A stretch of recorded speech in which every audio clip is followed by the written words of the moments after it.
Good afternoon, everyone. Good afternoon. So I just have just something really quick at the top. The mics are always funky. Is it funky? No? Oh, okay. Let's get going. With all seriousness, though, it was obviously a very busy weekend at the White House. The president spent hours in the Situation Room closely monitoring the latest developments in the Middle East with his national security team. He was engaged in extensive diplomacy, speaking with Israeli Prime Minister on Saturday night and convening a call with G7 leaders on Sunday morning. The president also organized a joint statement with the G7 that strongly condemned Iran's brazen and unprecedented attack. Today, the president received an updated briefing from his national security team, and as you all know, met with the leaders of Iraq and will meet with the leaders of the Czech Republic later this afternoon. With that, we have my NSC colleague, Admiral John Kirby, who's here to do a much deeper dive and also take your questions on the Middle East. Somebody's due something. Good afternoon. As you all know, and certainly Karine restated it, Iran and its proxies operating in Yemen, Syria, and Iraq also conducted an unprecedented attack on the state of Israel with over 300 weapons, including more than 100 ballistic missiles, as well as land attack cruise missiles and unmanned aerial vehicles or drones. President Biden instructed the United States to defend Israel to the maximum extent possible and defeat that attack, and we did. With the support of our partners, the United States enabled Israel to spectacularly defeat it. Despite launching more than those 300 weapons from Iran in the region, Israel and a coalition of partners were able to defeat 99% of the attacks. There was virtually no infrastructure damage to Israel. But their attack requires an unequivocal condemnation from the international community. And so, as Karine said, the president convened the G7 yesterday, and they have forcefully condemned that attack and urged for calm and de-escalation. And I'd like to take just a few minutes to correct the record on a few points that have come out in the last several hours. I've seen reporting that the Iranians meant to fail, that this spectacular and embarrassing failure was all by design. I've also seen Iran say that they provided early warning to help Israel prepare its defenses and limit any potential damage. All of this is categorically false. To coin the phrase from the president, or steal a phrase from the president, it's malarkey. This attack failed because it was defeated by Israel, by the United States, and by a coalition of other partners committed to Israel's defense. So let's be straight. Given the scale of this attack, Iran's intent was clearly to cause significant destruction and casualties. Iranian leaders launched so many missiles and other munitions because they knew that many were going to be defeated. But the aim was to get as many of them through Israel's defenses as possible. Now, I've also seen this speculation about messages passed forth and warnings. We did receive messages from Iran, and they received messages from us too. But there was never any message to us or to anyone else on the time frame, the targets, or the type of response. In fact, before yesterday, it was presumed that 100 ballistic missiles might overwhelm even the best defensive systems. That was Iran's intent, and as you all saw for yourself, it didn't work. This attack was defeated thanks to our preparations, to a coalition of committed partners, and to Israel's remarkable defensive systems. And I want to focus on that last point for just a moment. Israel today is in a far stronger strategic position than it was only a few days ago. Iran's vaunted missile program, something it has used to threaten Israel in the region, proved to be far less effective. Israel's defenses, on the other hand, proved even better than many had long assumed. Israel's defense was strengthened by a coalition of countries led by the United States and working together. The United States has never before so extensively and so directly defended Israel from attack. To ensure that that continues to be the case, the House of Representatives must urgently pass the National Security Supplemental, which has already passed the Senate with overwhelming bipartisan support. That supplemental includes funding that the president requested for the Iron Dome and David Sling systems, systems that saved countless lives this weekend and have saved many lives from Hamas and from Hezbollah rockets over the past 6 months. Passing that bill is the fastest and surest way to get Israel the aid it needs. And we must act urgently to replenish Israel's air defenses, just as Congress must act urgently to replenish Ukraine's air defenses, which also continue to be attacked every single day with the same Iranian-made drones. Now, finally, much of the world today is standing with Israel. When the president spoke to the G7 leaders yesterday, they were unified in their condemnation of Iran and their determination to hold Iran accountable. At the president's direction, our teams are now following up with G7 capitals on new multilateral sanctions to target Iran's missile and other nefarious programs. G7 countries that had yet to designate the IRGC a terrorist organization are now considering doing so. And going forward, we will be working to further isolate Iran internationally and increase economic and other forms of pressure. So that's the upshot here. A stronger Israel, a weaker Iran, a more unified alliance of partners. That was not Iran's intent when it launched this attack on Saturday night, not even close. And again, they failed. They failed utterly. Now, as you also know, President Biden is welcoming both the Iraqi Prime Minister and the Prime Minister Peter Fiala of the Czech Republic to the White House. President and Prime Minister al-Sudani from Iraq will discuss the U.S. and Iraq's shared vision for our broad, multifaceted relationship. During the meeting, these leaders will reaffirm their commitment to advancing regional stability, to expanding opportunities for Iraq's people, and reinforcing Iraq's sovereignty, security, and stability. The Iraqi Prime Minister will be here for almost a week, and in that time, he will meet a range of administration officials, including both Secretary Blinken at the State Department and Secretary Austin at the Defense Department. He will have opportunities to share his priorities and vision for Iraq with a variety of audiences here in Washington and in other parts of the United States. Now, of course, the President will be taking the opportunity to discuss how we will continue to work with Prime Minister Sudani to diffuse regional tensions and to prevent Iraq from being drawn into conflict. Iraq, the President firmly believes, is central to the region's stability. And then later, as Karine previewed, he'll have a chance to meet with Prime Minister Fiala to celebrate the 25th anniversary of the Czech Republic as a NATO ally. Over the past 25 years, our alliance has grown stronger, and the relationship between our two countries have grown even closer as we've deepened defense cooperation, including through the Czech Republic's purchase of 24 F-35 fighters earlier this year. The President will congratulate the Prime Minister on legislation that Czechia recently passed, requiring it to spend at least 2% of its GDP on defense, which, as you know, is the NATO goal. The leaders will also discuss their strong support for Ukraine, and the President will thank the Prime Minister for leading an effort to help secure nearly 1 million rounds of ammunition for Ukraine. And one more thing, if you'll just bear with me, I'm almost done. Today marks the one-year conflict in Sudan. Since fighting erupted a year ago, civilians have been forced to bear the brunt of this senseless conflict. Thousands have been killed and wounded. Women and girls have been kidnapped and assaulted. Hundreds of thousands of families have been displaced. Communities and livelihoods have been utterly destroyed. And famine now is threatening to take hold. That's why the United States continues to commit resources to create conditions for a potential peace process, to hold accountable actors who are seeking to sow more violence, and to assure that humanitarian assistance reaches the civilians who urgently need it. We reiterate our calls for all parties in this conflict to lay down their weapons and put an end to this intolerable violence for the future of Sudan, but most of all for the future of the Sudanese people. Thank you. Appreciate your patience. Israel's military chief just said, quote, there will be a response to the attack from Iran. So does the U.S. have any indication of what those next steps are from Israel? We would let the Israelis speak to that. Does the U.S. expect to be consulted in advance of them taking any next steps? I won't get into our diplomatic conversations or expectations. The Israeli government will determine for themselves if there's going to be a response and what that response is going to look like. And are you able to discuss the specific roles played by other members of the regional coalition from over the weekend, specifically Jordan and Saudi Arabia, whether they helped shoot down missiles or what other actions they may have done? No, I think we'll let other members of the coalition speak for themselves. John, Israel is reportedly looking at options that would send a message to Iran but not cause casualties. Is the administration presenting alternatives to Netanyahu?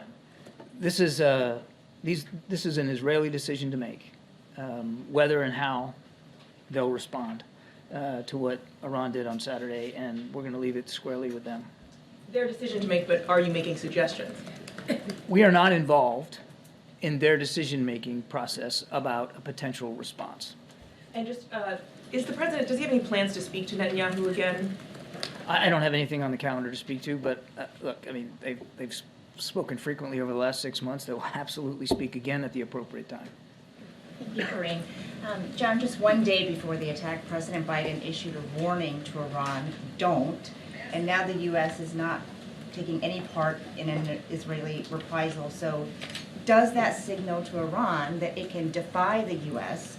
without facing any consequences? I don't know, man. If I'm sitting in Tehran and I'm taking a look at what just happened on Saturday night, I don't think I'd be betting that the United States is not willing to get engaged here and help defend Israel. I mean, you had American fighter pilots in the air, in combat operations, shooting down drones and missiles that were heading towards Israel, as well as U.S. Navy destroyers at sea, knocking them down from there. So the message should be very clear to anybody. When the president says we're going to take our commitments to the region seriously, when we're going to help Israel defend itself, we got skin in the game and we proved that.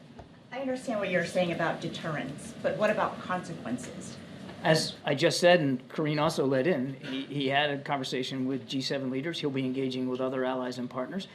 We have seen swift condemnations about what Iran did from the international community, and we're going to be working with international partners to work up options to hold Iran appropriately accountable. And then just on the logistics of this, with roughly 300 drones and missiles shot down, can you talk about how you will assess the debris fields and the shrapnel and how much that impacted people on the ground? We're not going to be doing any kind of an assessment of the impact on the ground. The Israeli Defense Forces and Israeli officials have already been out and about looking at the impact on the ground. There were very few missiles that got through, and the only damage that was done, it was very minor damage to one airbase in Israel that did not even put that airbase out of commission.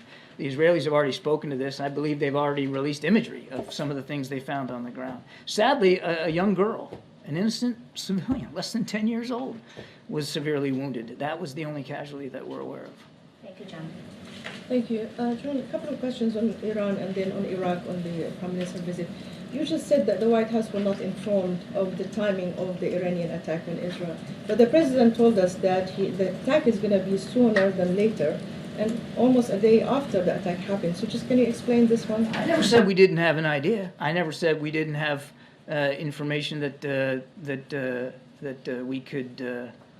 we could act on and speak to our Israeli counterparts about. What I said was, Iran never delivered a message giving us the time and the targets. No timing. I mean, I want to be clear. This whole narrative out there that Iran passed us a message with what they were going to do is ridiculous. Do you believe that Iranian nuclear sites is a legitimate target? I'm not going to get into targeting discussions here from the podium.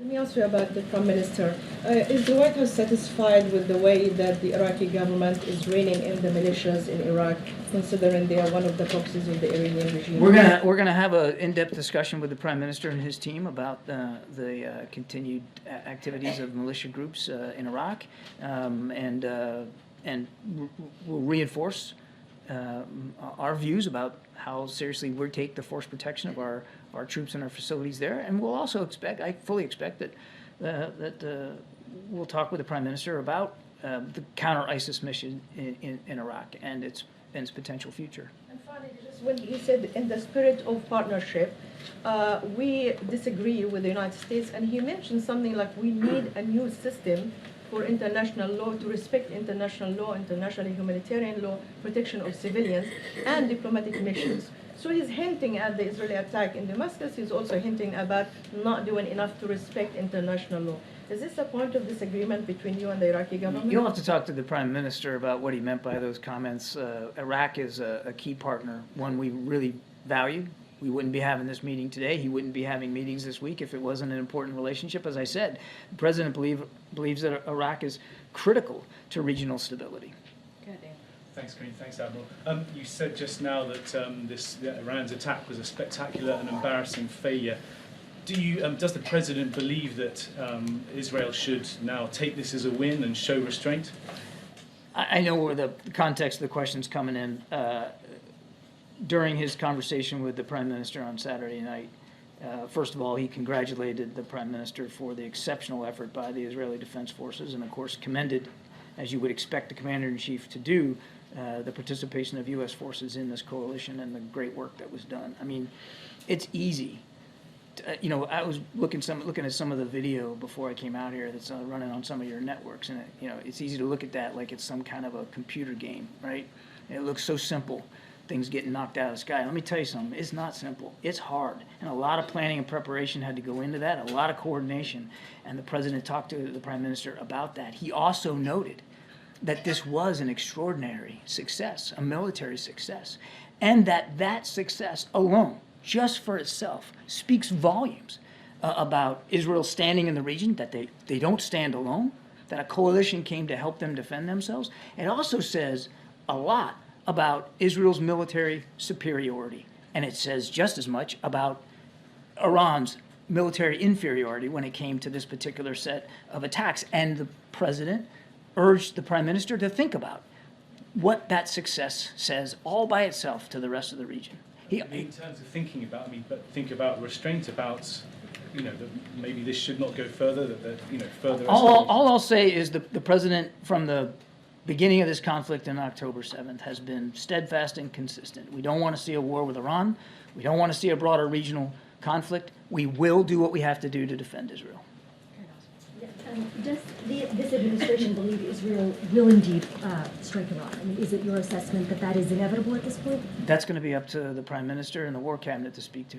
But your assessment of the administration? I'm not going to provide intelligence assessments from here. So as far as I know, the War Cabinet is still debating and talking about their next steps. I think I'm going to let them speak to whatever their next steps might be. And if I may also ask one question on Gaza, what is the administration's assessment of the timeline for a Rafah invasion, given the conversations that you all have been having? Again, you're asking me a question that really should be asked to the Israeli Defense Forces and the Prime Minister, not to the United States. Conversations. I just want to get a sense of, are these like ongoing conversations still?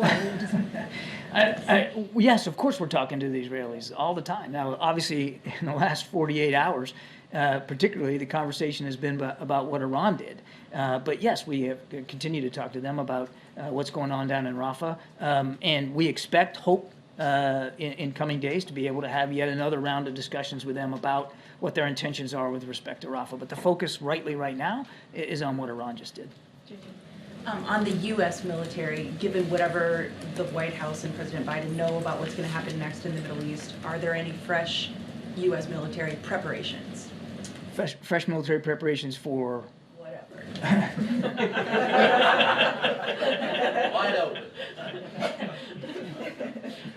Yes, I mean, we're always looking at force protection in the region. We're always looking at our force posture. We're always evaluating it based on the threats and the challenges. You can expect that Secretary Austin and the entire team over there at the Department of Defense is going to stay vigilant to whatever the threat might be.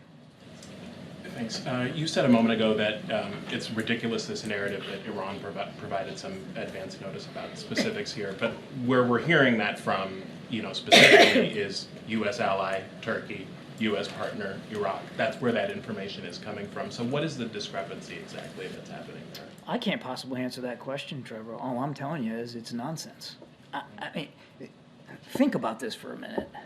Can you imagine a world in which Iran would pick up the phone and say, hey, we're about to try to schwack Israel with 300 cruise missiles and drones. We just wanted to let you know it's coming. And oh, by the way, here's what we're going to hit.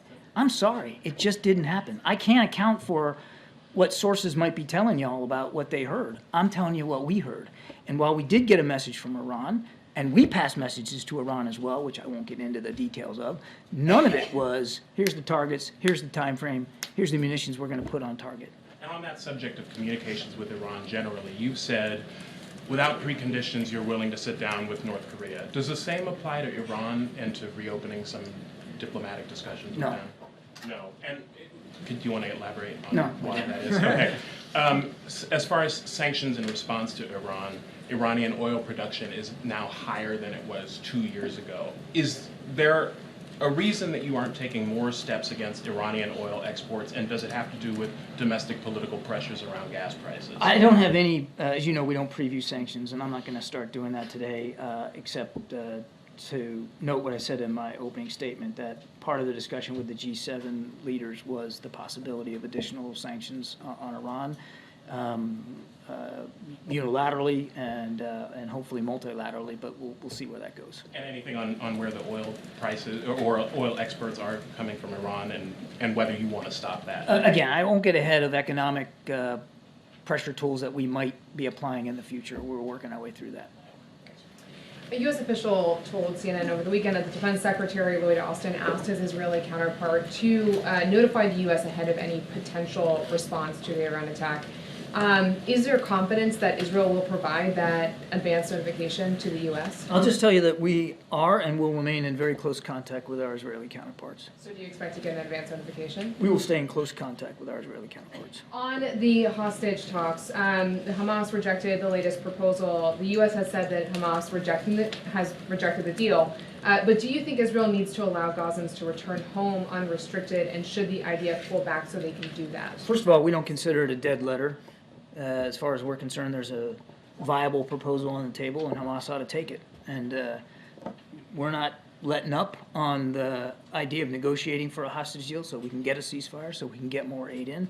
But that's still very much an active football in our heads. And as for movement north, what we've talked to the Israelis about is you got 1.5 million people that are seeking refuge down in Rafah. It's by far the largest concentration of Palestinians in Gaza. They need to be accounted for. Whatever kind of military operation they're thinking about doing in Rafah or anywhere else, to your point about moving north, they have to provide safe venues for them to do that. They have to provide food, water, medicine, shelter. All that has to be baked into whatever future military operations happen on the ground in Gaza. That does sound, though, like you're saying that Israel should consider allowing Gazans to move up north, which has been a sticking point in those hostage. We want to see them account for the future safety and security of the more than 1 million refugees that are now taking refuge down near Rafah, with whatever baked into whatever military plans they might have for operations on the ground.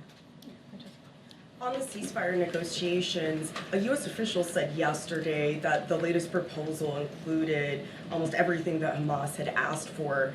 And so how is it that the negotiations aren't at a standstill at this point? Is the U.S. planning another counter proposal? I don't know of a new proposal. There is a very good proposal on the table that CIA Director Bill Burns helped negotiate in Cairo a week or so ago, that the Israelis were able to get behind. And now it's time for Hamas to step up and take that deal. It will allow for dozens of the hostages, the most at-risk pool of them, to get out, and it'll allow for about 6 weeks of a ceasefire so we can get some calm and we can increase humanitarian assistance. There's a deal on the table. That's what Hamas needs to take. And when the president spoke yesterday to congressional leaders, did he receive any sort of a commitment from House Speaker Mike Johnson to bring the bipartisan national security supplemental bill to the House floor this week? I'll let the speaker speak to whatever his plans might be. Certainly, we heard from Leader McConnell and from Leader Jeffries about the importance of passing this supplemental and getting it on its way. And as I said in my opening statement, the fastest way. I mean, you've got two good friends here, Israel and Ukraine, that very different fights to be sure, but active fights for their sovereignty and for their safety and security.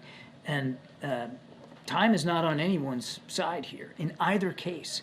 So they need to move quickly on this. And the best way to get that aid into the hands of the IDF and into the hands of the Ukrainian soldiers is to pass that bipartisan bill that the Senate passed. I understand that that's your preference, the bipartisan bill that the Senate passed, but is the White House opposed to an approach that takes the issue separately? We are opposed to a standalone bill that would just work on Israel, as we've seen proposed. We would oppose a standalone bill, yes. Admiral, I know you said it was Israel's decision, but to ask it bluntly, if Israel retaliates against Iran, will the U.S. support that? To answer bluntly, I'm not going to get into hypotheticals. We don't want to see a war with Ukraine. We don't want to see a wider conflict. As the President said to the Prime Minister on Saturday night, we will continue to do what we have to do to help Israel defend itself. But you're asking me to get ahead of, as far as I know, a decision that the War Cabinet hasn't even made. But if it were to happen, does, It's a terrific hypothetical, Gabe, that I'm just not going to entertain. Thanks. John, has President Biden considered maybe beefing up the public Iran posture to be more than just one word? You're referring to don't. Yeah. And so because he let's said talk don't, about, and they did it anyway. and let's talk So now about what we did, Peter. Let's talk about don't and did. Let's talk about Saturday night. He made it clear that he didn't want to see escalation in the region. And there was. Let me finish. He added military resources to the region right after October 7th. And then when we had an inkling that this kind of thing was coming, he added even more military resources to the region. More destroyers that were capable of shooting down ballistic missiles, a fighter squadron that was able to shoot down drones. And that's what we did. So you can talk about the don't word all you want, but let's talk about what did happen. And what did happen was Iran utterly failed. And if I'm sitting in Tehran right now, I'm betting that President Biden takes it pretty seriously when he says don't escalate. He's going to act to make sure that you can't. And they didn't. Yes, they fired an unprecedented amount of munitions, but how much of a success did they have, Peter? None. Zero. Very little infrastructure. It was an embarrassing failure for the Supreme Leader and for the IRGC. Now that we know that the Iranians do not listen to President Biden's public warnings, is there any regret here about unfreezing billions of dollars for Iranian leaders during the president's administration? What unfreezing are you talking about? He unfroze billions of dollars. For There was a- Iranian leaders? Yeah. Really? I don't think so. Okay, So you first guys of all, say it's for humanitarian purposes, but doesn't that? but you don't believe me. Well, doesn't that free up money for them to spend on other stuff? Where do you get the money for an unprecedented number of munitions to fire at Israel? So first of all, I'm betting if they're sitting in Tehran, they're taking it seriously when President Biden says he's going to defend Israel. We put skin in the game, a whole heck of a lot of it, and knocked almost everything out of the sky. So I'm betting they're taking it pretty seriously. And as for this unfreezing, none of that fund, none of those funds set up in an account, by the way, by the previous administration, goes directly to the Supreme Leader, the IRGC, can only be used for humanitarian purposes, and we're watching that account very, very closely to make sure that that's what happens. And you guys often defend all the trips to Delaware by saying the president is not on vacation, he's working, he can be the president from anywhere. So why do you have to come back on Saturday?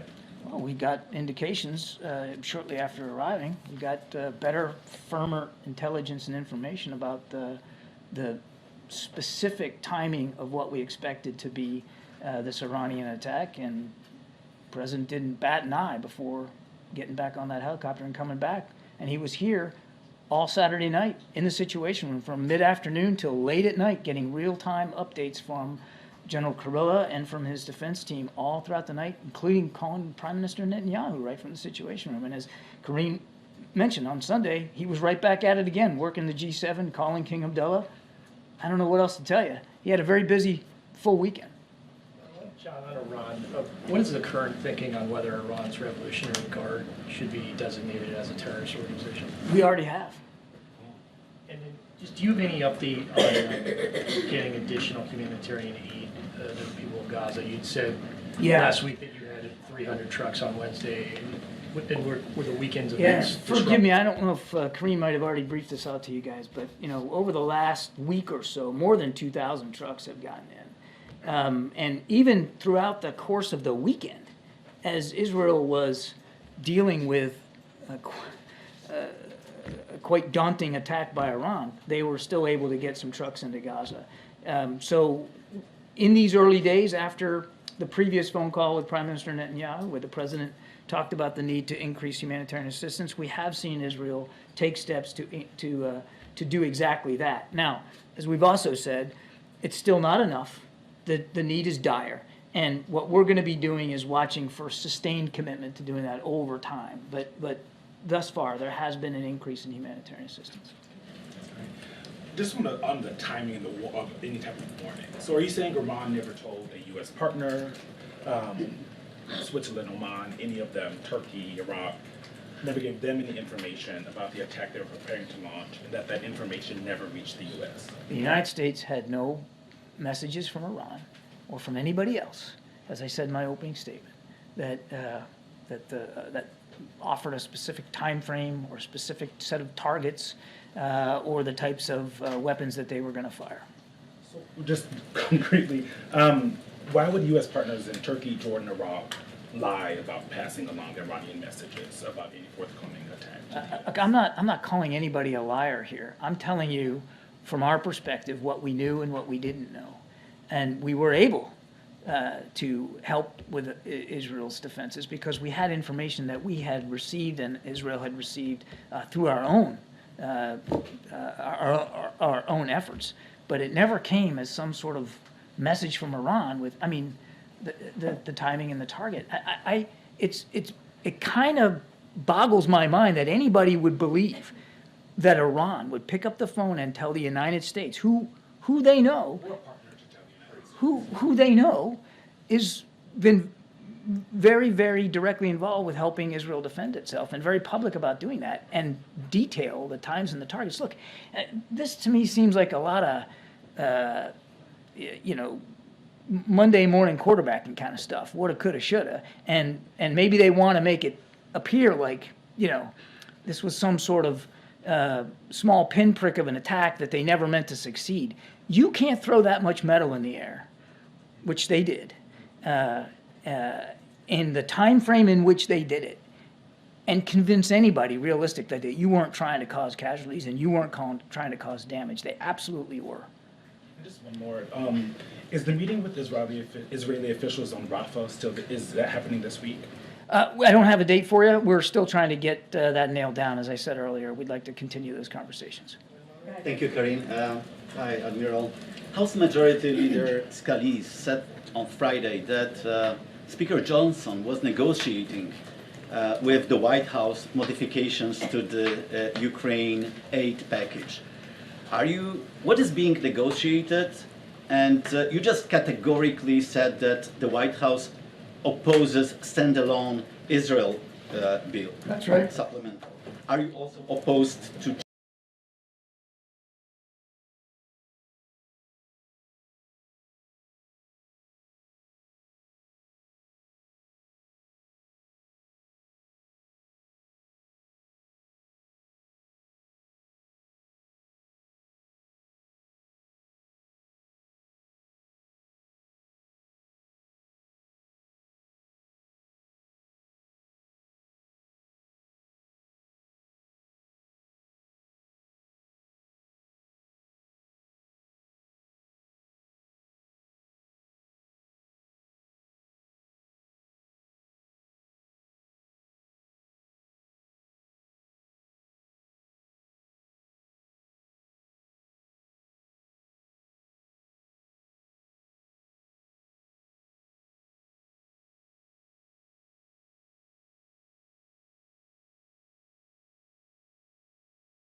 free up money for them to spend on other stuff? Where do you get the money for an unprecedented number of munitions to fire at Israel? So first of all, I'm betting if they're sitting in Tehran, they're taking it seriously when President Biden says he's going to defend Israel.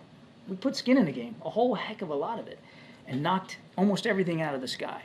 So I'm betting they're taking it pretty seriously. And as for this unfreezing, none of those funds set up in an account, by the way, by the previous administration, goes directly to the supreme leader of the IRGC, can only be used for humanitarian purposes, and we're watching that account very, very closely to make sure that that's what happens. And you guys often defend all the trips to Delaware by saying the president is not on vacation, he's working, he can be the president from anywhere. So why do you have to come back on Saturday?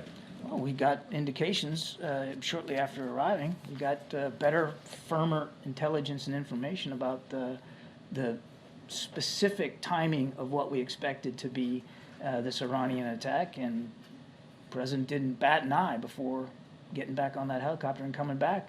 And he was here all Saturday night in the Situation Room from mid-afternoon till late at night, getting real-time updates from General Kurilla and from his defense team all throughout the night, including calling Prime Minister Netanyahu right from the Situation Room. And as Karine mentioned, on Sunday, he was right back at it again, working the G7, calling King Abdullah. I don't know what else to tell you. He had a very busy, full weekend. John, on Iran, what is the current thinking on whether Iran's Revolutionary Guard should be designated as a terrorist organization? We already have. And then, just do you have any update on getting additional humanitarian aid to the people of Gaza? You'd said last week that you had 300 trucks on Wednesday. And were the weekend's events Forgive me, I don't know if Karine might have already briefed this out to you guys, but over the last week or so, more than 2,000 trucks have gotten in. And even throughout the course of the weekend, as Israel was dealing with a quite daunting attack by Iran, they were still able to get some trucks into Gaza. So in these early days after the previous phone call with Prime Minister Netanyahu, where the president talked about the need to increase humanitarian assistance, we have seen Israel take steps to do exactly that. Now, as we've also said, it's still not enough. The need is dire. And what we're going to be doing is watching for sustained commitment to doing that over time. But thus far, there has been an increase in humanitarian assistance. Just on the timing of any type of warning. So are you saying Iran never told a U.S. partner, Switzerland, Oman, any of them, Turkey, Iraq, never gave them any information about the attack they were preparing to launch, and that information never reached the U.S.? The United States had no messages from Iran or from anybody else, as I said in my opening statement, that offered a specific time frame or a specific set of targets or the types of weapons that they were going to fire. So just concretely, why would U.S. partners in Turkey, Jordan, Iraq lie about passing along Iranian messages about any forthcoming attack? Look, I'm not calling anybody a liar here. I'm telling you, from our perspective, what we knew and what we didn't know, and we were able to help with Israel's defenses because we had information that we had received and Israel had received through our own efforts. But it never came as some sort of message from Iran with, I mean, the timing and the target. It kind of boggles my mind that anybody would believe that Iran would pick up the phone and tell the United States, who they know, who they know is been very, very directly involved with helping Israel defend itself and very public about doing that and detail the times and the targets. Look, this to me seems like a lot of, Monday morning quarterbacking kind of stuff, woulda, coulda, shoulda, and maybe they want to make it appear like, this was some sort of small pinprick of an attack that they never meant to succeed. You can't throw that much metal in the air, which they did, in the time frame in which they did it, and convince anybody realistic that you weren't trying to cause casualties and you weren't trying to cause damage. They absolutely were. And just one more. Is the meeting with Israeli officials on Rafah is that happening this week? I don't have a date for you. We're still trying to get that nailed down. As I said earlier, we'd like to continue those conversations. Thank you, Karine. Hi, Admiral. House Majority Leader Scalise said on Friday that Speaker Johnson was negotiating with the White House modifications to the Ukraine aid package. What is being negotiated? And you just categorically said that the White House opposes standalone Israel bill. That's right. Supplemental. Are you also opposed to changes to the supplemental, for example, changing aid to a loan? I know it would make your jobs a lot easier if I negotiated this thing up here in public, No, but I'm not going to do that. You're right, the president did have an opportunity to speak with Speaker Johnson and other congressional leaders, including McConnell and Jeffries, and he made it clear that the best and the fastest way to stand by our allies and partners is for the House of Representatives to take up the bipartisan bill that the Senate passed. But are you also opposed to the modifications and changes as you oppose the standalone? I've answered the question. Thank you so much, Sean. First of all, thank you for your dedication this weekend and keeping us all informed. I think we all saw more of you than our own families, which was real cool. You certainly saw more of me than my family did. I got two questions. First of all, administration officials told us on Sunday that they had help from India, China, and Iraq. Can you just detail, give us some of the details on that? And does that represent a move forward in U.S.-China relations that you were able to cooperate on in thwarting this? Yeah, as I said earlier, I think I'll let other countries speak to their participation and cooperation and the degree that they're comfortable doing that. I can only speak for the United States and what we did. Does this represent a step forward for the U.S.? I think what it says is, without getting into the specific contributions of other countries, as I said in my opening statement, it shows that Israel's not standing alone. That unlike Iran, which is increasingly isolated on the world stage, Israel has friends. Israel has great skill, great professionalism, great military capability, and that's not by accident. All of that comes from the support that they get, particularly from the United States, but other countries as well. If the U.S. can and allies can help shoot down Iranian drones over Israel, why can't they do the same over Ukraine? Yeah, I knew this question was coming too. Look, different conflicts, different airspace, different threat picture. And the president has been clear since the beginning of the conflict in Ukraine. The United States is not going to be involved in that conflict in a combat role, and we haven't. We have been providing Ukraine the tools that they need to help defend their airspace, and unfortunately, we can't do that right now because we don't have that national security supplemental funding that they so desperately need. The Syrian Christians are the indigenous people of Iraq, and before liberation they had about 2.5 million, and they're down to nearly 200,000.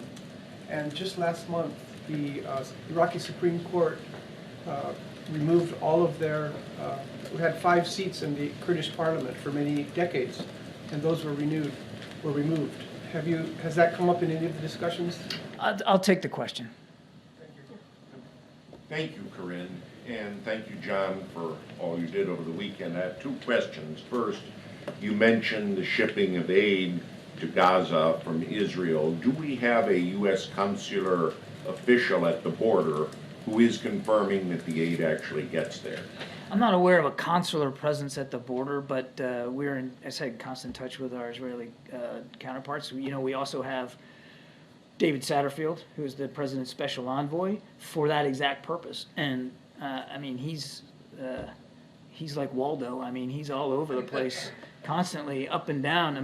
Making sure that stuff is getting in and keeping the president and the whole team fully informed. My other question is that given the recent developments with Iran, is the U.S. going to step up its contacts with the opposition to the current regime in Tehran? And I mean specifically exile groups in the United States, plus on the ground, the Baluchi, Azeri, the Kurds, and the Sunni, who are in opposition to the regime. I don't know of any such efforts in the wake of the attacks. All right, couple more, way in the back. Thank you, John. Why is the U.S. not going to participate in a counteroffensive? Again, I think I've answered this question. The president had a good chat with the prime minister. We talked about the incredible success that we and they achieved on Saturday night, and the message that success sends not only to the region but also to Iran as well. And as I've also said, as the president has certainly said, we're not looking for a war with Iran. We're not looking to broaden and deepen this conflict in the region. How exactly is he trying to de-escalate this situation? Everything the president's been doing since the 7th of October has been designed to try to de-escalate and to try to keep the conflict from widening and deepening. And that includes the moves that he made in the last 10, 12 days to add resources to the region so that we could help Israel better defend itself. And my goodness, it all paid off. Instead of having 100 ballistic missiles land inside of Israel and cause untold damage to infrastructure and to human lives, none of that occurred. And the reason none of it occurred was because the president was ahead of the problem set. Right. Thanks, Karine. John, just a couple of follow-ups. The coalition that put together limiting Iran's development of nuclear weapons, is that still solid in face of what's going on? As the president has said, we'd love nothing better than to be able to solve Iranian nuclear weapons progress through diplomacy. Unfortunately, that's not an option right now because the the Iranians, well before any of this, just weren't negotiating in good faith. None of the diplomatic efforts were paying off. And so that effort kind of fell moribund as we look for other ways to increase pressure on Iran. The president has also said that while he would prefer to deal with this threat diplomatically, he also will make sure that he's got options and choices available to him to ensure that Iran never achieves a nuclear weapons capability. But the countries that were backing that coalition still a member? They're all China, Russia. I mean, you're talking about a process that's just moribund right now, Brian. I mean, The other follow-up, the container ship. There have been rumors. Is there the container ship that was seized by Iran, was there anything of a sensitive nature on it? Do we know what was on it? I think I'd refer you to the Pentagon on that. I don't have an update on the cargo. I want to thank you for using the word schwack and of course, where's Waldo? I'm going to hear about that one from my wife. But at the end, you understand the reason why the question about advanced knowledge, because the president did come back early, and I think you spoke to it. I never said we didn't have an advanced sense of what I said was, we didn't get that sense from the Iranians sending us a telegram. Right. But as Peter asked, I believe, we were told, not specifics, but that something was going to occur. No. It's not about being told. I think you all understand. We have lots of tools and vehicles through intelligence and other information methods to glean a picture of what an adversary may or may not do. Now, sometimes it's right. Sometimes it's not 100% right. We had a good sense of what Iran was planning to do, and we achieved that level of situational awareness on our own and working with our Israeli counterparts. The notion, the idea that Iran sent us an email or picked up the phone and told us what they were planning to do is just ludicrous. It didn't happen. I don't know how else to be more clear about it. Thank you, John, and happy tax day. Two for you here. There's been reporting that... She's right. Is that right? Yeah, right. Okay. So there's been reporting that the president suggested to the prime minister that Israel take the win and not go further with an offensive response. I have colleagues who are reporting that Israel is very much in the process of planning an offensive response to these this weekend's attacks. Given the political situation in Israel, Prime Minister Netanyahu's coalition, some of which is a bit extreme, and his own situation, does the president have faith that the prime minister will not escalate this situation out of his own political interests as opposed to genuine Israeli security interests? And then I have an unrelated one.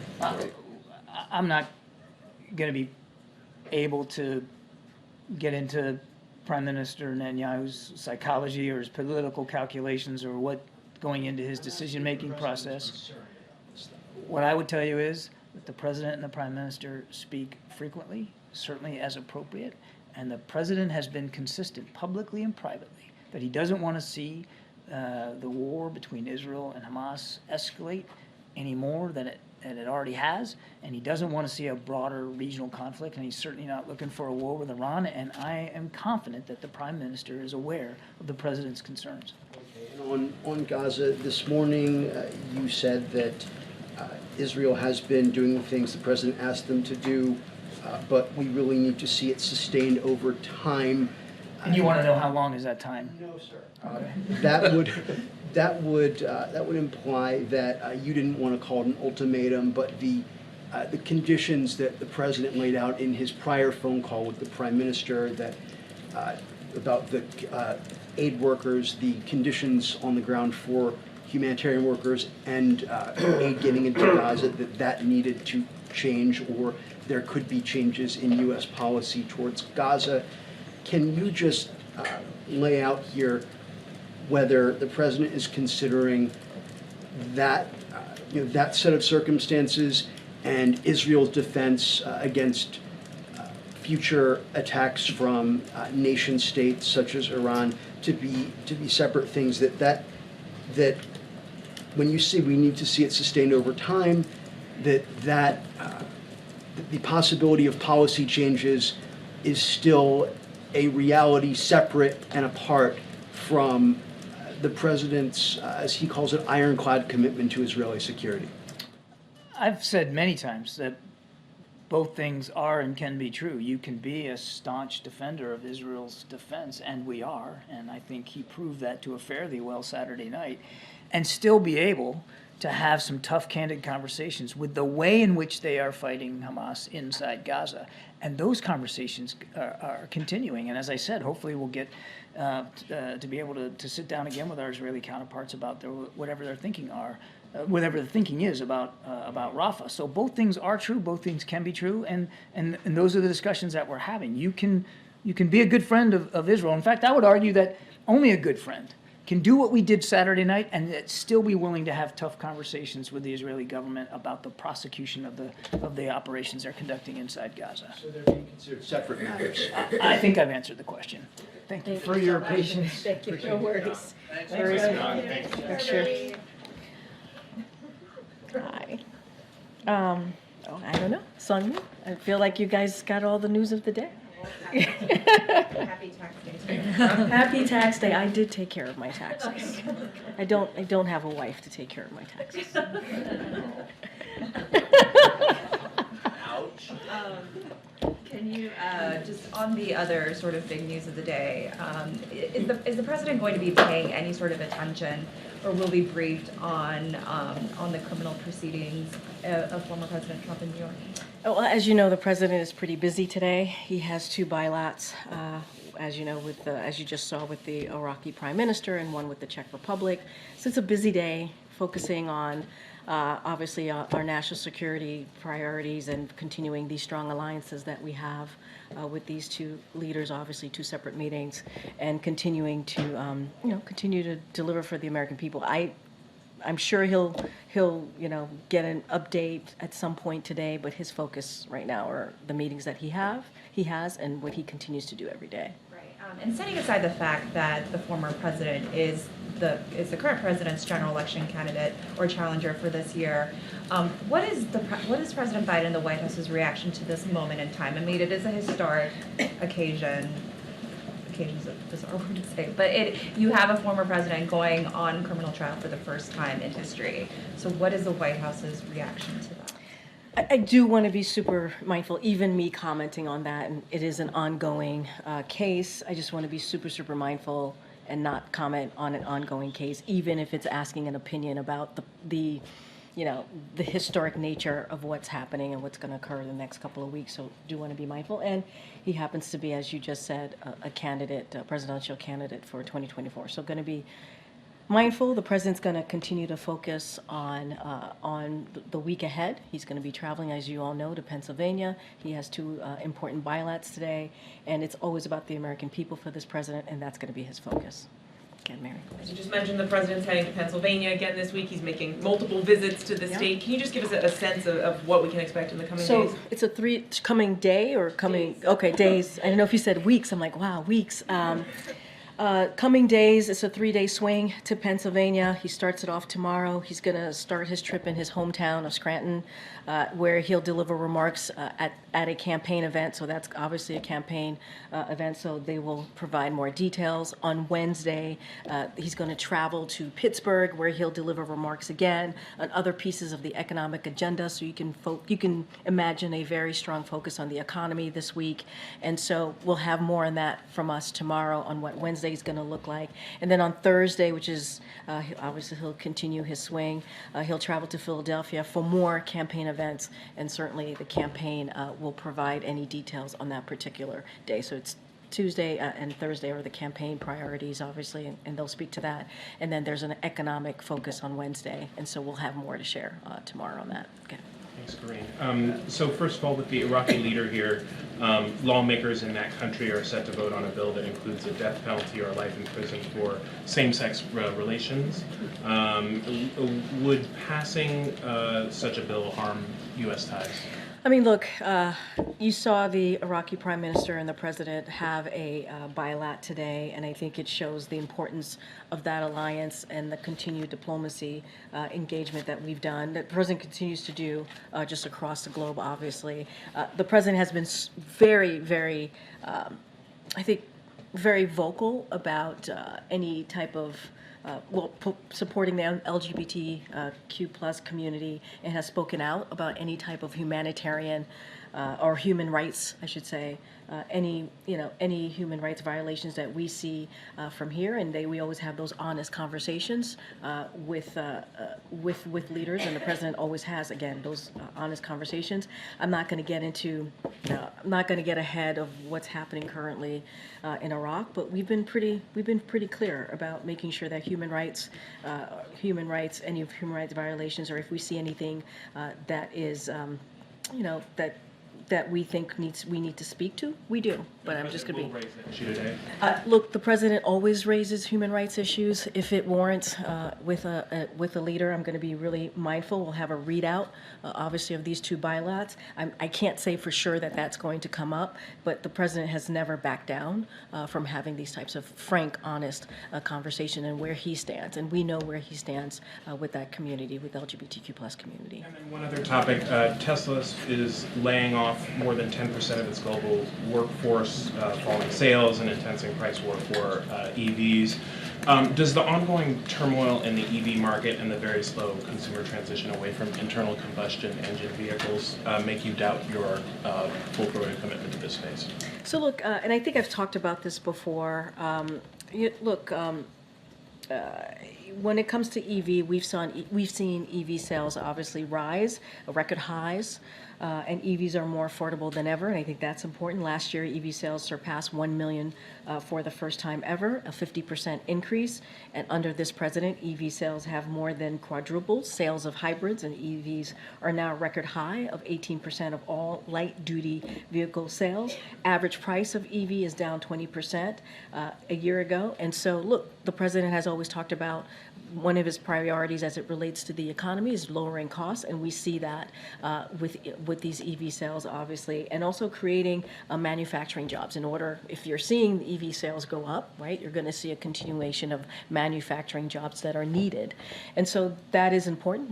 We believe it's going to create jobs. I can't speak to Tesla's decision; they are a private company, but we believe what we're trying to do, what we've been trying to do in the last couple of years, whether it's manufacturing, whether it's dealing with the climate crisis by making sure EVs are available and creating more EVs and lowering those costs, is working. And so that's what's going to be the President's priority. House Speaker Mike Johnson has said that he'll move forward with a vote on additional Israel aid. If Congress were to pass additional aid for Israel and only that, will President Biden reject it? So we've been very clear, my colleagues from here just moments ago, that we will not accept a standalone. A standalone would actually not help Israel and Ukraine. It would actually delay the needed aid that they obviously need to fight. You see what's happening in Ukraine. Obviously, the brave people of Ukraine are fighting against a tyrant. We need to make sure that they have the assistance that they need. We saw what happened in Israel just over the weekend, and the leadership that this President has shown. It would actually not help them if we do a standalone, and we do not support a standalone. What we want to see is that bipartisan national security supplemental that passed overwhelmingly 70-29 in the Senate, and we believe if the Speaker were to put that on the floor, it would pass overwhelmingly. And so that's what we want to see. The President made clear in that conversation that he had just yesterday with Leader Schumer, Leader Jeffries, and the Speaker. He was very clear about that. The Speaker needs to move forward on the national security supplemental, which we believe would get overwhelming bipartisan support. That's what we want. That's what we have to see. A standalone, we do not support. Did the President think that conversation moved the needle at all? I mean, this supplemental has been at a standstill in Congress. So in that conversation with House Speaker Mike Johnson, did he receive any sort of commitment that these two would move together? I mean, look, You heard from Leader Schumer, you heard from Leader Jeffries. They called on the Speaker to move forward. We saw what happened over the weekend. We see what happens every day in Ukraine, every day. And if they want to move quickly, if they want to do this in an easy way, if the Speaker wants to do this the easiest way possible, the fastest way possible, there is a national security supplemental that is waiting, that is ready to be put on the floor. We know it would get bipartisan support. We know this. We've heard from Republicans. We know where Democrats stand, and so they have to put this on they got to put this on the floor. The Speaker has to move quickly. Has to move quickly. On another topic, the Baltimore bridge crash is now under federal criminal investigation. Has the president been briefed on that, and has he been in touch with anyone in the Maryland delegation? So what I'll say is the president is regularly updated on what's happening in Baltimore. Obviously, the port, moving forward with that is really important, getting the bridge back up. As you know, the Department of Transportation in the early days announced $60 million to help in that effort. We're going to continue to talk with the Maryland delegation on what they need and how much this is going to cost to get that going. But the president does get regularly updated. There's investigation happening, as you just stated. I'm not going to get in, I'm not going to comment to that. I'm going to let that independent investigation move forward. Okay. Thank you, Karine. Earlier this month, did President Biden tell Xi Jinping to stop supporting Russia's assault on Ukraine? Look, I'm not going to get into diplomatic conversations. We had a readout of that call that he had about 10 days ago with President Xi. It was an important call. It was a continuation of their summit that they had in San Francisco a couple of months ago. And so I'm just not going to get ahead of or go into details about private conversation. I think the president and we have been very clear. Okay, so the U.S. has announced some sanctions and an executive order to address the support that China has given Russia in those months between the summit and now, but also said we are prepared to take further steps. So is the administration going to do more to deter Beijing? So look, the president is certainly he's going to continue to underscore the concerns, right, that he has to China, while also reiterating our readiness to conduct diplomacy with North Korea, right? That's a part of this too, and our determination to take steps to deter further provocations by the DPRK, obviously, and also, so we're always going to be very clear about that. You spoke about the executive action. I'm just going to be super careful about what was said between the two leaders. We did a readout, and we've been always very clear to speak very directly about our concerns and underscore our concerns to China. But just to be clear, it came up. Look, I'm just going to be really careful. You have the readout. I'm going to leave the readout speak for itself. Thank you. Gotcha. Is the White House satisfied with the FISA renewal bill that passed the House and is headed to the Senate? Look, I think it's important that it moved out of the House and now it's going to go to the Senate, and we've talked about that. There was a deadline, as you know, and we got to get going with the FISA. It's really important to get that done. Some of the changes that the White House is okay with, that the reforms. Look, we are. I think we're satisfied that it is moving. It's going to go to the Senate. We'll see what happens there, but it is. You've heard from us. You heard from even National Security Advisor Jake Sullivan, who talked about that the last time he was at the podium. It's important to our national security that we move forward with FISA. Now it's in the Senate. Yeah, thanks, Karine. When I ask about gas prices, they've been going up over the last month, 20 cents a gallon. Is the president considering any new actions, like releasing more oil from the Strategic Petroleum Reserve? So I don't have any new actions to read out. I will note that gas prices remain well below their peak back in 2022. I think that's important. And the average gas price right now is cheaper than this time last year. And that's because of what this president has been doing over the last 3 years, including the SPR.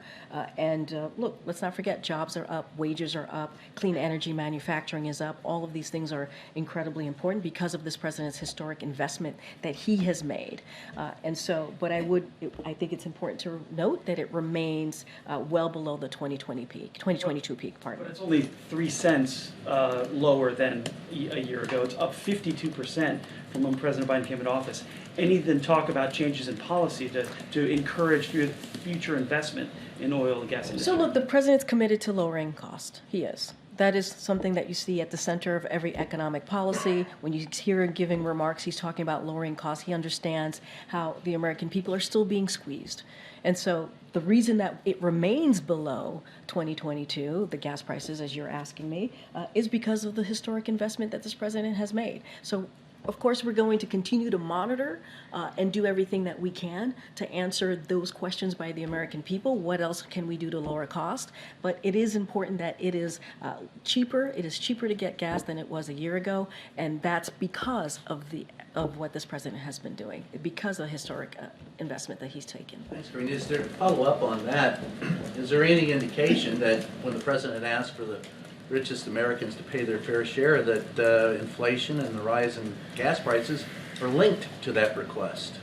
Say that one more time. Do you think that the rise in prices of gas and inflation, which is still rising, is linked to the president's request that the richest Americans pay their fair share? Look, here's what I will say. The way we see the economy is very different than the way Republicans see the economy, and how we make sure we have an economy that works for all. Making sure that the wealthiest among us, the billionaires and corporations, pay their fair share, we believe is the way to go here, not putting that burden on everyday Americans. That's an economic policy that we believe in, and a policy that builds the economy from the bottom up, middle out, not trickle down.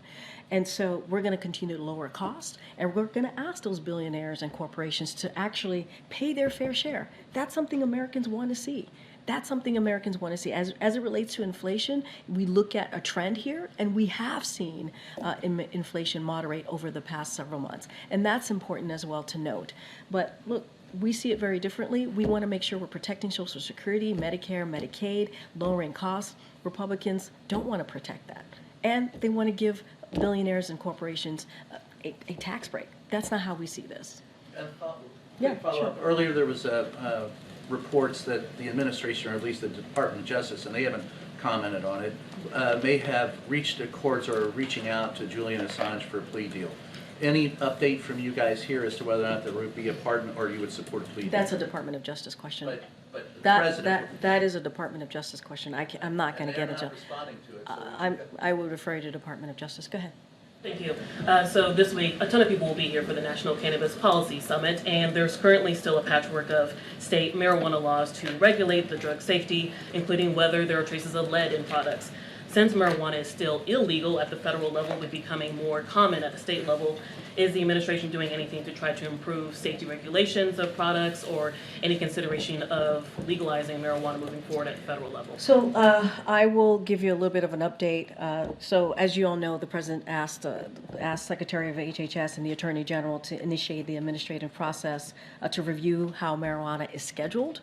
HHS has concluded their independent review guided by the evidence. The scheduling review is now with DOJ, and any input should be certainly directed to them at a time and in a manner they say is appropriate. So this is a matter at this point, now that HHS has completed their review, it's in the Department of Justice, and they can speak to where marijuana rescheduling is at this point. All right, go ahead. Thanks, Good job. Karine. I'm just wondering, looking backwards, the 2020 election cycle, so you're not impacting the upcoming election cycle. Looking backwards. Okay, see where this is going. No, you actually don't know where it's going. No, I didn't say that. I said, let's see where this is going. I have no idea where this is going. I have no clue. I know you will. I know you will. In 2020, do you think that the American electorate was helped by seeing Donald Trump and Joe Biden on the same stage at the same time? Now I know where this is going. At a presidential debate. Was that helpful, do you think, in terms of people making that You know, decision? that's a question for the American people. I can't speak to that from here. I can't. Yeah. And 2020 was a different time. It was a different time. And looking ahead to this upcoming election cycle, do you think it would be helpful to see these two candidates who are in a rematch? So slick. So slick. Also competing against each other at presidential As the debate? president would say, you can't kid a kidder. What I will say is that is a question for the campaign. They will gladly, I'm sure, gladly take that question. All right, everybody. Thank you so much. Thanks for your patience. I know it was a long one.